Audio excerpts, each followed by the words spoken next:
घनपुर नाम का एक छोटा सा गांव था। गांव के चारों तरफ रेत दूर दूर तक, फैले कीकर के पेड़ और कच्चे मिट्टी के घर। इस गांव के किनारे एक बहुत पुराना झुका हुआ सा घर था। उस घर की दीवारों में दरारें थीं, छत पर पुराने टिन की चादरें लगी थीं और बरसात में पानी अंदर टपकता था। उस घर में रहती थी सरोज देवी और उनकी दो बहुएं, गंगा और जमुना। गंगा और जमुना दोनों के पति का बहुत पहले देहांत हो गया था।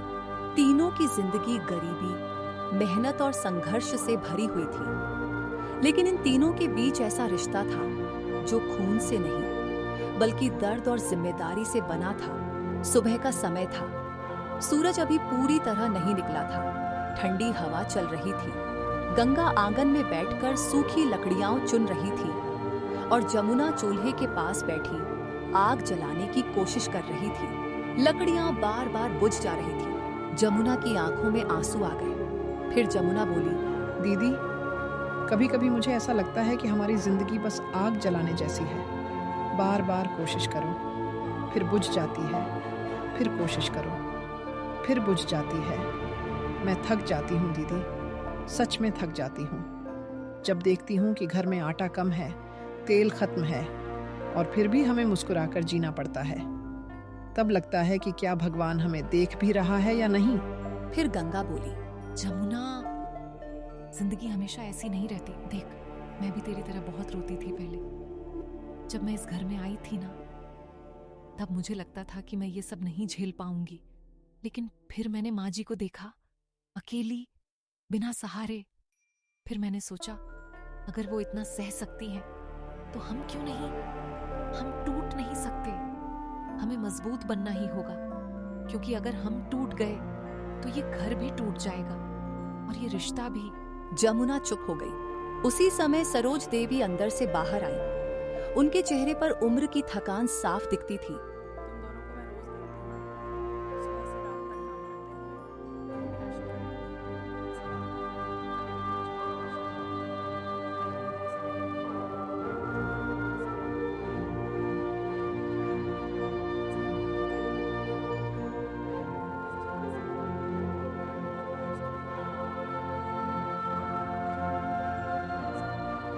गंगा और जमुना दोनों भावुक हो गई। दिन धीरे धीरे बीत रहे थे। घर में कभी पूरा खाना होता, कभी आधा, कभी नमक रोटी, कभी सिर्फ पानी और चाय। लेकिन तीनों एक साथ बैठकर खाती थी। एक शाम तीनों घर में बैठी थी। हवा चल रही थी। माँ जी, अगर एक दिन हमारे पास बहुत पैसे हो जाए ना, तो मैं सबसे पहले क्या करूँगी पता है? मैं इस घर की छत ठीक करवाऊंगी, ताकि बारिश में हमें बाल्टी ना रखनी पड़े। मैं आपके लिए नया बिस्तर खरीदूंगी, गंगा दीदी के लिए सिलाई मशीन, और फिर मैं बस चैन से सोऊंगी, बिना डर के, बिना चिंता के। सरोज देवी रो पड़ी। कुछ दिन बाद दोनों बहुओं ने फैसला किया कि वे बाहर काम करेंगी। गांव में काम ढूंढना आसान नहीं था। लोग ताने मारते थे, लोग शक की नजर से देखते थे, लेकिन दोनों डटी रहीं। आखिर गंगा को सिलाई का काम मिला, जमुना को सफाई और बर्तन का काम मिला। पहली कमाई लेकर जब दोनों घर आईं, तो उनके हाथ कांप रहे थे। पहली कमाई लेकर जब दोनों घर आईं, तो उनके हाथ कांप रहे थे। माँ जी, ये पैसे बहुत बड़े नहीं हैं, लेकिन इसमें हमारी मेहनत है, इसमें हमारी उम्मीद है, इसमें हमारा सपना है कि एक दिन हम गरीबी से बाहर निकलेंगे। सरोज देवी ने पैसे माथे से लगाए। धीरे धीरे घर में बदलाव आने लगा। कभी दाल बनने लगी, कभी सब्जी भी, कभी मीठी चाय भी। लेकिन जिंदगी आसान नहीं थी। कुछ दिन ऐसे ही गुजरे, लेकिन एक दिन ऐसा आया। एक दिन साहूकार घर आया। उसने कर्ज मांगा और धमकी दी कि घर छीन लेगा। जमुना डर गई। रात को वह बहुत रोई। दीदी, अगर घर चला गया तो हम कहाँ जाएंगे? मैं सड़क पर नहीं रह सकती। मैं माँ जी को सड़क पर नहीं देख सकती। मैं ये सब नहीं झेल पाऊंगी। मुझे बहुत डर लग रहा है, बहुत ज्यादा।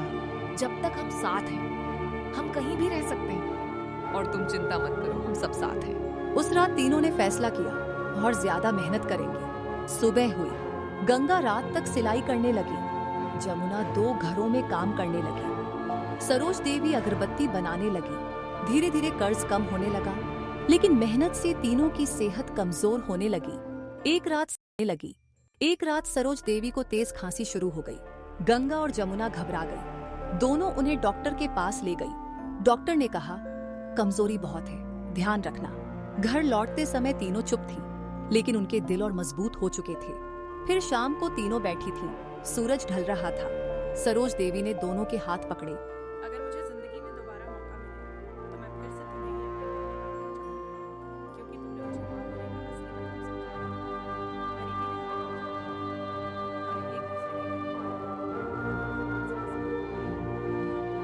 मेरी भी उस दिन तीनों ने महसूस किया, गरीबी ने उनका सब कुछ नहीं छीना। उसने उन्हें एक दूसरे का सहारा बना दिया। लेकिन जिंदगी अभी खत्म नहीं हुई थी।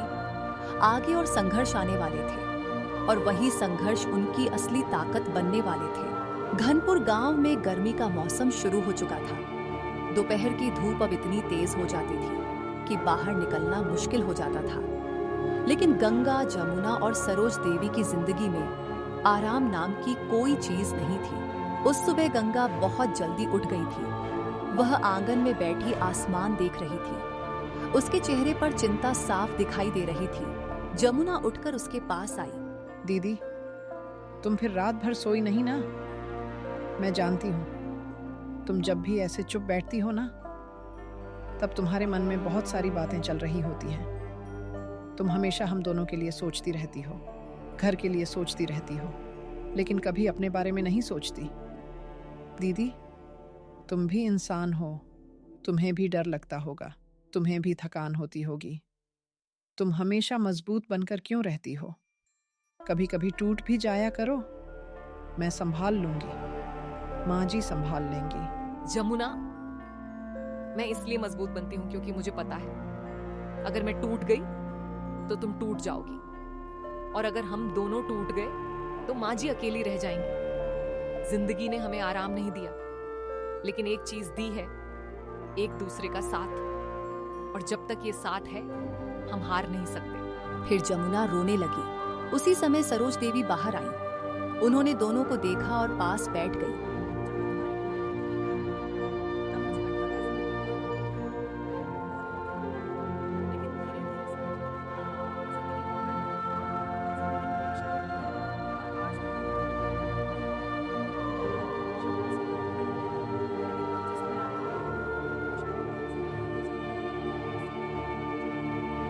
दोनों बहुएं ध्यान से सुनती रहीं। उस दिन गांव में खबर फैली, पास वाले इलाके में पानी की बहुत कमी हो गई है। कई कुएं सूख गए थे। कुछ दिनों बाद धनपुर गांव का कुआं भी सूखने लगा। अब पानी लाने के लिए बहुत दूर जाना पड़ता था। एक सुबह तीनों पानी लेने निकली। तेज धूप थी, रास्ता लंबा था। जमुना चलते चलते थक गई। दीदी, कभी सोचा नहीं था कि पानी के लिए भी इतना संघर्ष करना पड़ेगा। कभी लगता है जिंदगी हमें हर दिन नया इम्तिहान देती है, लेकिन अब मैं डरती नहीं, बस कभी का। गंगा ने घड़ा पकड़ लिया। कुएं पर बहुत भीड़ थी। लोग झगड़ रहे थे, धक्का मुक्की हो रही थी। सरोज देवी ने धीरे से कहा, हम लड़ाई नहीं करेंगे, हम इंतजार करेंगे। शाम तक वे पानी लेकर घर पहुंची। तीनों थक चुकी थी, लेकिन उस रात उन्होंने पहली बार महसूस किया, संघर्ष खत्म नहीं हुआ, बस बदल गया है। कुछ दिनों बाद गांव में काम भी कम हो गया। लोग खुद परेशान थे। गंगा को सिलाई का काम कम मिलने लगा। जमुना के काम वाले घरों में भी पैसे कम मिलने लगे। एक रात तीनों बैठी थी। दीदी, अगर काम पूरी तरह बंद हो गया तो हम क्या करेंगे? क्या हम फिर वहीं पहुंच जाएंगे जहां से शुरू किया था? मैं फिर से वो दिन नहीं देखना चाहती जब घर में कुछ नहीं होता था। हम फिर से शुरू करेंगे। जितनी बार गिरेंगे उतनी बार उठेंगे। सरोज देवी ने गहरी सांस ली। याद रखो, जिंदगी में सबसे बड़ी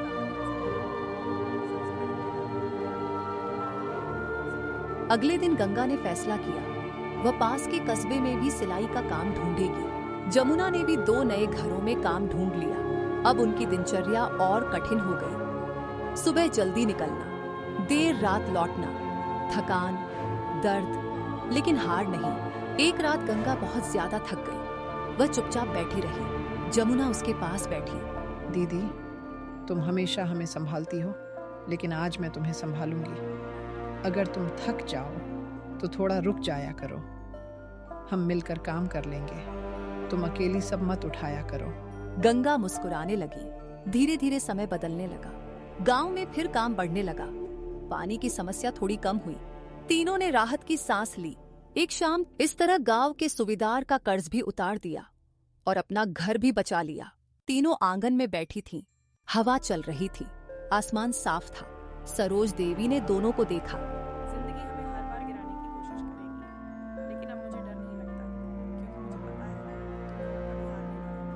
और जब तक तुम दोनों हो, मैं भी मजबूत हूँ। गंगा और जमुना ने उनका हाथ पकड़ लिया। उस दिन तीनों ने महसूस किया, संघर्ष खत्म नहीं होता, लेकिन इंसान संघर्ष से मजबूत जरूर हो जाता है। समय आगे बढ़ता रहा। जिंदगी चलती रही।